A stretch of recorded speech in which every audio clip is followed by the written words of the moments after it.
Welcome back. If you've just joined us, you're watching the news at 10 on Channels Television, coming to you live from Lagos. A reminder of our top stories.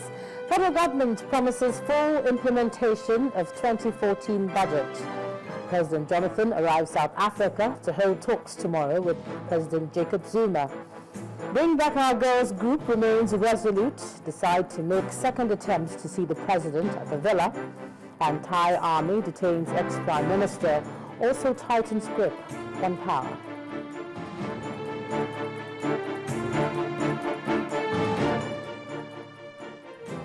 A reminder to you now that all our top stories are on our website, channelstv.com, and on youtube.com/channelsweb. To get us on the move, please visit m.channelstv.com to view us live on your mobile device. You can also download the Channels TV app for Android, iOS, and Windows phones from their respective stores, and then interact with the Channels Eyewitness feature on our Android and Windows 8 platforms. So if you have pictures or videos to share with us, tap the application on your device, swipe to reveal the Eyewitness menu, and then follow the instructions. Well, we continue to receive a number of pictures and images here at Channels Television, and that's because the Channels Eyewitness platform translates newsworthy moments, the images you, our viewers, send in to create a synergy that's transforming the way the news is told. Our correspondent, Orelu Ashonibare, now reports.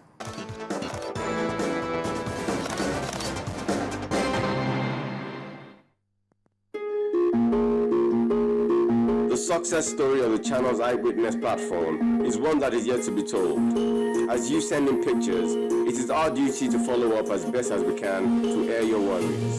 Take these pictures of flooded streets sent in by our eyewitness reporters. From Saige in Yenogwa, Bayelsa State, Obin and Dineye in Aba, Abia State, to Dennis and Kenneth in Owerri, Imo State. The approaching rains could make matters worse if not addressed.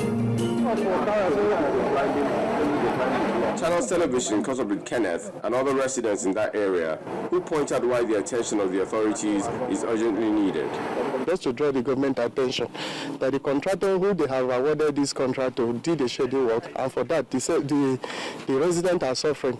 After the rain for you, there is no place you can pass. Some of the residents have to climb on top of the park block in order to have access to their homes. And that was what really prompted me to send the eyewitness report. The residents have been shouting, calling on the government to come and help us since they gave the contract. The best thing is to, why not monitor this job and see how it's done, whether the gutter system, everything is there, other than, oh, well, this is a job they've done up to this extent, but the water is here. The vision of the Eyewitness platform is to bring issues bothering you to light. So keep the pictures coming, and you can be rest assured that Channels Television will be that ever-reliable beacon. Orelu Ashonibare, Channels Television News.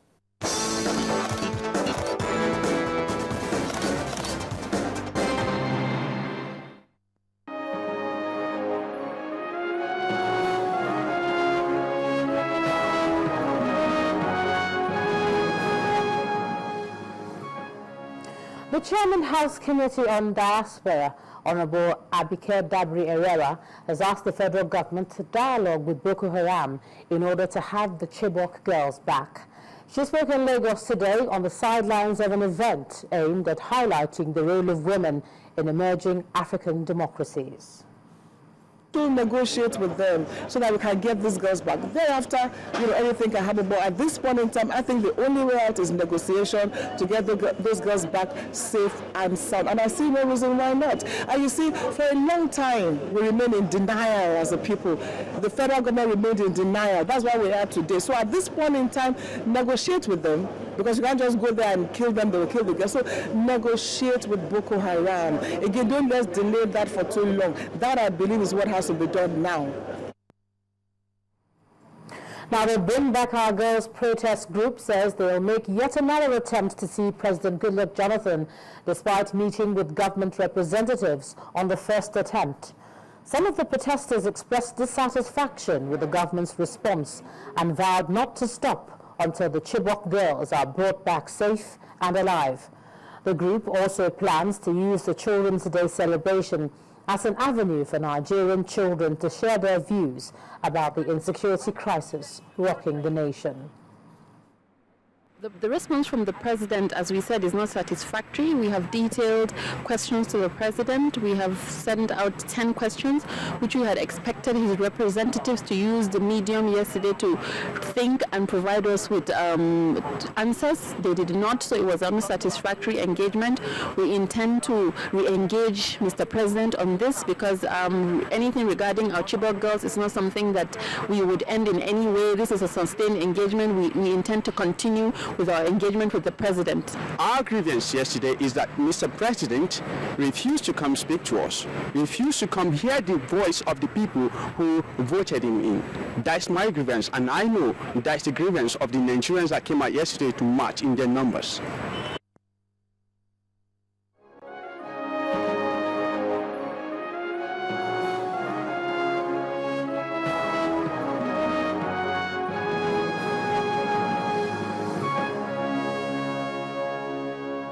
The Kwara State government has concluded arrangements to mark this year's Democracy Day and the third-year anniversary of Governor Abdul Fattah Ahmed in office.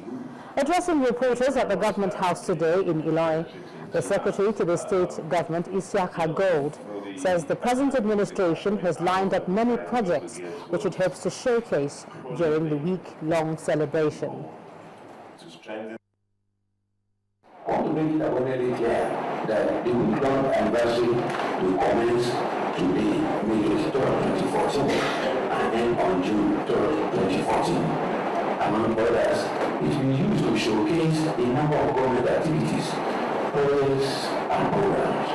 It will be kickstarted with prayers in the Central Mosque and interdenominational church service. It will also feature commissioning of projects in the areas of roads, water, energy, and all subsectors. Besides, it will witness during the celebration, the Democracy Day celebration, and above all, the launching of the equipment employment and environment programs aimed at providing safety nets for 5,200 of our team youths in the first batch.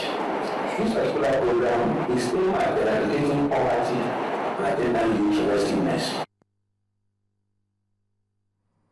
In the meantime, the Ogun State government has stepped down activities marking this year's Democracy Day as a result of the current mood of the nation over the Chibok girls. This decision was taken by the state government to identify with the parents of the schoolgirls. A statement from the Office of the Secretary to the Ogun State government reads, quote, "The government wants Ogun residents to spend the day in sober reflection and pray for the safety and eventual release of the girls, and gives the assurance that it will continue to take steps necessary towards improving the security and lives of property of residents across the state." Now, the Edo State Governor Adams Oshomole has said he'll not be intimidated to surrender the resources of the state to service private individuals who do not have the interests of the people at heart. Speaking at the inspection of the ongoing Water Master Plan project in Benin City, Governor Oshomole says he wishes all the decampees well. An inspection of the 32 billion naira water control project in Edo State. And to witness it is this huge crowd of supporters of Governor Adams Oshomole. One of the days the parliament will come from the governor, people begin to use it for their immediate family. The era is over. The era is over. For the governor, it was a perfect time to give a piece of his mind to those who defected from the state APC. His countenance says more of a good riddance to those who he says do not have the interest of the state at heart. I know that with time, water will find its level. Those who cannot cope will leave, and many have left. Those who are happy with progress will stay, and overwhelming majority of people have stayed. And I know that many people were deceived. Now they are already returning because they were told go for a meeting, only to see people carry microphone to say they are making statements. We will not decamp from a dossier. The governor also agrees that the challenge of rebuilding the state is one which concerns everyone. But for now, he is insisting that the party can do without those who left it. Now, the Anambra State Governor Willie Obiano has made good his promise to open up rural communities in the state to actualize the dream of making agriculture the mainstay of the state. At the flag-off of a 7-kilometer road in the region, Mr. Obiano told residents that the road will be completed in 18 months and will connect 3 local government areas of Agwata, Orumba North and South. The jerks and bumps on the long stretch from Ekwulobia to Ezinufite reflects the ordeal of the people in the area before the construction of the road commenced last year in November. Down the road, residents condemned the construction company for abandoning the project, only to reappear when they get wind of the governor's inspection. We are asking the support of the communities around here, the Igwes, to ensure that they do not stop this good work that is happening here. Going back to Ekwulobia, where the people of the community are waiting to receive their august visitor, it's obvious that flood is a major challenge in the area, as the road shows evidence of leaching and therefore very necessary that the construction is accelerated. At the square in Ekwulobia, the Commissioner for Works and the Governor assure the people of the commitment of the government to realize the road construction. I'm giving you the best of the contractor, the best of the contractor, who is the son of the son. We make associates. The idea is that they will take personal responsibility for this road. Every outstanding bill I'm going to pay today to make sure that this work is completed in 6 months. The next port of call is Achina, still in Agwata local government area, where the governor flags off another 7.3-kilometer road that will pass through 3 local government areas and open up the agricultural basins of the area. He also announces his agriculture blueprint. The beneficiaries are obviously pleased. This infrastructure is necessary for you to evacuate agricultural produce.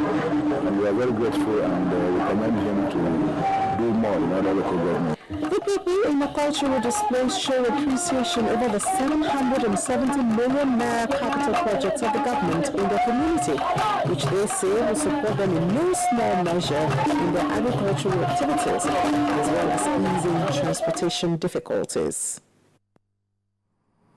When the News at 10 returns, the Group Managing Director of FCMB attributes high lending rates to high importation. That's on Business News. Please join us again.